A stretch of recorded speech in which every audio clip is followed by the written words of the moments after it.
Welcome back to Sunny and Mokshi vlogs. ఈ వీడియోలో మనం కందగడ్డ ఫ్రైని ఎలా తయారు చేసుకోవాలో చూసేద్దాం. ముందుగా మనం కందగడ్డని ఎలా కట్ చేసుకోవాలో చూసుకుందాం. కందగడ్డ అనేది చాలా పెద్దదిగా ఉంటుందండి, అందుకనేసి ఒకేసారి మనం పీల్ ఆఫ్ చేసుకోలేము. అందుకని ఫస్ట్ చిన్న చిన్న పీసెస్గా కట్ చేసుకోవాలి. కట్ చేసుకొని పైన ఉండే ఆ భాగాన్ని, బ్లాక్గా ఉంది కదండి, ఆ భాగాన్ని నైఫ్ తోటి కొంచెం కొంచెంగా తీసేసుకోవాలి. ఇది కట్ చేసుకునేటప్పుడు కొంచెం చేతులంతా కొంచెం నవలుగా ఉంటాయండి. మీకు సెట్ అవ్వలేదంటే కొంచెం ఆయిల్ పూసుకొని పీల్ ఆఫ్ చేసుకోండి, లేదంటే కొంచెం నవనవగా ఉంటుంది. ఇక్కడ చూస్తున్నారు కదా, నేను పక్కన వాటర్ పెట్టుకున్నాను. ఇలా తోలు తీసేసి వెంటనే వాటర్లో వేసుకోండి, లేదంటే కలర్ చేంజ్ అవుతుంది. ఇలా అన్నింటినీ ఆ బ్లాక్ కలర్ పై భాగాన్ని అంతా తీసేసుకోవాలి, నీట్గా తీసేసుకోవాలి. చూస్తున్నారు కదా ఎలా తీస్తున్నానో అలా తీసేసుకోవాలి. పీసెస్గా తీసుకునేసి ఇలాంటి మరెన్నో వీడియోస్ కోసం నా ఛానల్ని సబ్స్క్రైబ్ చేసుకోండి, లైక్ చేయండి, షేర్ చేయండి, పక్కనే ఉన్న బెల్ ఐకాన్ని నొక్కండి. ఇలాంటి మంచి మంచి వీడియోస్ అన్నీ నా ఛానల్లో వెళ్ళి ఒకసారి చెక్ చేయండి. చాలా మంచి మంచి వీడియోస్ అన్నీ ఉన్నాయండి. చిన్నపిల్లలకి సంబంధించిన వీడియో చూసారుగా, ఎంత చిన్న చిన్న ముక్కలుగా కట్ చేశానో. ఇది కట్ చేయటం చాలా ఈజీ అండి. ఒక సైడ్ నుంచి ఒక స్క్వైర్ మారిగా కట్ చేసుకోవాలి. కట్ చేసుకున్న తర్వాత మళ్ళీ చిన్న చిన్నదిగా వస్తుంది. అప్పుడు వేరే సైడ్ నుంచి 4 స్క్వైర్ మారిగా కట్ చేసుకోండి. అప్పుడు పీసెస్ అనేది కొంచెం థిక్గా ఉంటుంది. మరీ లేస్గా కట్ చేయొద్దండి, కొంచెం థిక్గా కట్ చేసుకోండి. అప్పుడు ఉడికిన తర్వాత ఫ్రై చేసేటప్పుడు ముద్దగా అవ్వకుండా ఉంటుంది. కొంచెం థిక్గా కట్ చేసుకున్నారంటే క్రిస్పీగా, టేస్టీగా బాగుంటుందండి. కట్ చేసుకున్న ముక్కల్ని పక్కన పెట్టుకోవాలి. నెక్స్ట్ ఒక బౌల్ తీసుకొని స్టవ్ వెలిగించి బౌల్ పెట్టేసి వాటర్ వేసుకోవాలి. కొంచెం వాటర్ వేసుకొనేసి కొంచెం పసుపు, కొంచెం ఉప్పు వేసుకోవాలి. ఇప్పుడు కట్ చేసి పెట్టుకున్న ముక్కల్ని దాంట్లో వేగనివ్వాలి. ఒక 5 మినిట్స్ అండి, మరీ ఎక్కువగా వేగనివ్వకూడదు.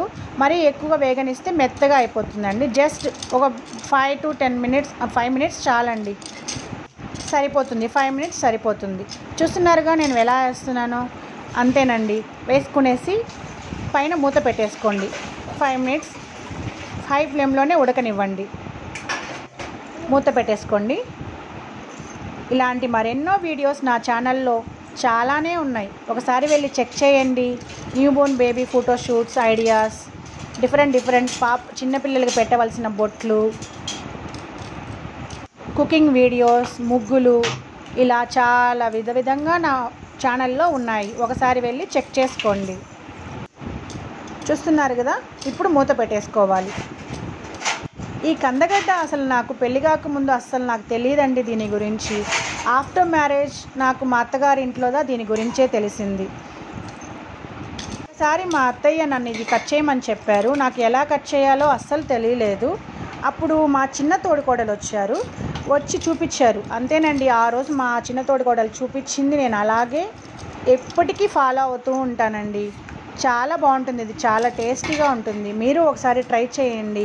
చూడండి, బాయిల్ అయిపోయింది. ఇప్పుడు ఆఫ్ చేసేసుకోవాలి. కొంచెంసేపు చల్లారనివ్వండి. వాటర్ అంతా ఫిల్టర్ చేసేసేయండి.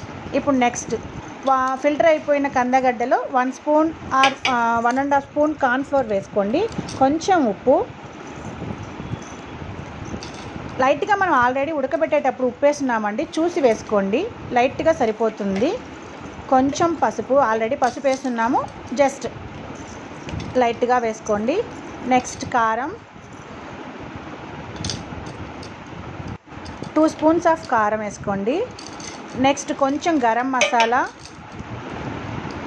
1/2 స్పూన్ వేసుకోండి, 1/2 స్పూన్ సరిపోతుంది. నెక్స్ట్ వీటన్నింటినీ మనం చేతితో కలబెట్టొద్దండి, కలబెట్టామంటే మెత్తగా అయిపోతుంది. అలాగే కడాయిలో అటు ఇటు తిప్పుతూ ఉండండి. చూడండి నేను ఎలా తిప్పుతున్నానో అంతే, అలాగే తిప్పండి. కొంచెంసేపు అలా తిప్పారంటే అంత బాగా మిక్స్ అయిపోతుంది. మిక్స్ అయిపోయిన తర్వాత పక్కన పెట్టేసుకోండి. చూడండి నేను ఎలా తిప్పుతున్నానో అంతే, అలాగే తిప్పండి. చూడండి ఎంత బాగా మిక్స్ అయిందో, ఎంతో కలర్ఫుల్గా ఉంది కదండి. ఇలాంటి మరెన్నో కుకింగ్ వీడియోస్ వెరైటీగా, చాలా డిఫరెంట్గా, చాలా రుచికరమైన, చాలా ఆరోగ్యకరమైన వంటకాలన్నీ నా ఛానల్లో ఉన్నాయి. ఒకసారి వెళ్ళి చెక్ చేయండి. ఇంకా ముందు మంచి మంచి వీడియోస్తో మీ ముందుకు వస్తాను. నెక్స్ట్ పక్కన పెట్టుకునేసేయండి. నెక్స్ట్ ఇప్పుడు మనం తాలింపు వేసుకోవాలి. దానికోసం కడాయి పెట్టుకొని 2 స్పూన్స్ ఆఫ్ ఆయిల్ వేసుకోండి. ఆయిల్ కొంచెం వేడెక్కనివ్వండి.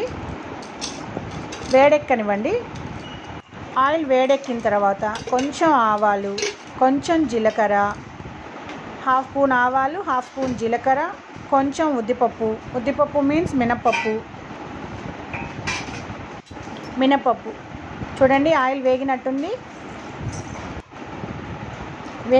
వేగిన నూనెలో కొంచెం ఆవాలు, 1/2 స్పూన్ ఆవాలు వేసుకోండి, జీలకర్ర, నెక్స్ట్ కొంచెం ఉద్దిపప్పు, పచ్చెనగపప్పు వేయండి. కొంచెం వేగనివ్వండి. దీంట్లో మనం తెల్లబాయని వేసుకుందాం. తెల్లబాయ అంటే తెల్లగడ్డని ఒక 2 తీసుకోండి. 2 పీసెస్ తీసుకొని తోలు తీసేసి కొంచెం స్మాష్ చేసుకునేసేయండి. స్మాష్ చేసి దాంట్లో వేసుకోండి. నెక్స్ట్ కరివేపాకు వేయాలండి. నేను కరివేపాకు వేయటం మర్చిపోయాను. మీరు వేసుకోండి ఈ స్టేజ్లో. తెల్లగడ్డ వేసిన తర్వాత కరివేపాకు వేయండి. నేను కరివేపాకు వేయటం మర్చిపోయాను. వేగనివ్వండి కొంచెం బాగా. చూడండి వేగుతుంది.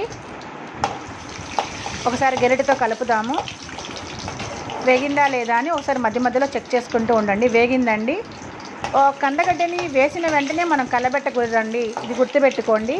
కందగడ్డని వేసిన వెంటనే కలబెట్టకూడదు. వేయండి, కొంచెంసేపు బాగా వేగనివ్వండి. అప్పుడే మెత్తగా అవ్వకుండా ఉంటుంది. ఆ నూనెలో వేగిందంటే ఆ కందగడ్డ అనేది ఆయిల్ అంతా అబ్జర్వ్ చేసుకుంటే విడివిడిగా తానుగా సపరేట్ అయిపోతుంది. మనం మధ్యలో కలబెట్టామంటే మెత్తగా అయిపోతుందండి, టేస్ట్లెస్ అయిపోతుంది. అలాగే మనం వదిలేసి మూత పెట్టుకుంటూ జస్ట్ ఊరికే పైన అలా కలబెట్టుకుంటూ ఉన్నామంటే క్రిస్పీగా ఎంతో రుచికరమైన కందగడ్డ ఫ్రై రెడీ. చూడండి ఎలా నేను చేస్తున్నానో చూడండి. చాలా స్లోగా పైన చూడండి, కింద నుంచి స్పూన్ని ఎంతో లాజిక్గా తీసుకోవాలి. ఇలాంటి చిన్న టిప్స్ను ఉపయోగించుకుంటూ మనం వంట చేసామంటే చాలా రుచికరంగా వస్తుందండి. కొంచెం ఇంట్రెస్ట్, కొంచెం ఓపిక ఉండి మనం వంట చేసామంటే చాలా రుచికరంగా వస్తుందండి. చూడండి ఎంత నేను లేస్గా పీసెస్ని సపరేట్ చేస్తున్నానో చూస్తున్నారు కదా. ఇలాంటి మరెన్నో వీడియోస్ కోసం నా ఛానల్ని సబ్స్క్రైబ్ చేసుకోండి, లైక్ చేయండి, షేర్ చేయండి, పక్కనే ఉన్న బెల్ ఐకాన్ నొక్కండి. ఇలాంటి మరెన్నో వీడియోస్ నా ఛానల్లో ఉన్నాయి. ఒకసారి వెళ్ళి చెక్ చేసుకోండి. చూస్తున్నారు కదా అన్నీ సపరేట్ చేసేసాను. ఇప్పుడు ఒకసారి మూత పెట్టేస్తాం. మనం కొంచెంసేపు వేగనివ్వండి. ఆయిల్లో బాగా వేగితేనే అది టేస్ట్ వస్తుందండి. మూత పెట్టేస్తాం. చూడండి మూత పెట్టేసేయండి. సిమ్లో పెట్టేసేయండి. బాగా సిమ్లోనే ఇది వేగాలి. ఎంత సిమ్లో కొంచెంసేపు ఒక 5 మినిట్స్ అండి వదిలేయండి. దాన్ని ఏం కలబెట్టద్దు. అలాగే వదిలేసి ఇప్పుడు చూడండి జస్ట్ ఊరికే 5 మినిట్స్ తర్వాత కింద నుంచి పైకి అలా తీయాలి. తీసిన తర్వాత పైన ఉండేవన్నీ కిందకి పోనివ్వండి. అలా వేగనివ్వండి. కొంచెంసేపు చూసుకుంటున్నాను ఎలా ఉందా అనేసి సపరేట్ చేస్తున్నా. ఎక్కడైనా కొంచెం అతుక్కొని ఉంటే అలా తీసేస్తున్నానండి. అంతేనండి, చాలా సింపుల్ అండి. ఎంతో రుచికరంగా ఉండే కందగడ్డ ఫ్రై, సూపర్ టేస్టీ కందగడ్డ ఫ్రై ఈజ్ రెడీ. జస్ట్ ఒక 5 మినిట్స్లో అయిపోతుందండి. మధ్యలో కలుపుకుంటూ మధ్యలో మనం కలుపుతూ ఉండాలండి. అలాగే వదిలేయకూడదు. అలాగే వదిలేసామంటే అడుగంటేస్తుంది. అలా కొంచెంసేపు కలుపుతూ మూత పెడుతూ అలా జస్ట్ ఒక 10 మినిట్స్ ఇలా వేగనివ్వండి. అంతే, టేస్టీగా ఉంటుందండి. చాలా బాగుంటుంది. ఒకసారి మీ ఇంట్లో ట్రై చేయండి. ఈ వంటను ఒకసారి మీ ఇంట్లో ట్రై చేసి మీ ఫ్యామిలీ మెంబర్స్కి పెట్టి చూడండి. ఎంత టేస్టీగా ఉందో అంటారు. అసలు పిల్లలైతే ఎంతో ఇష్టం.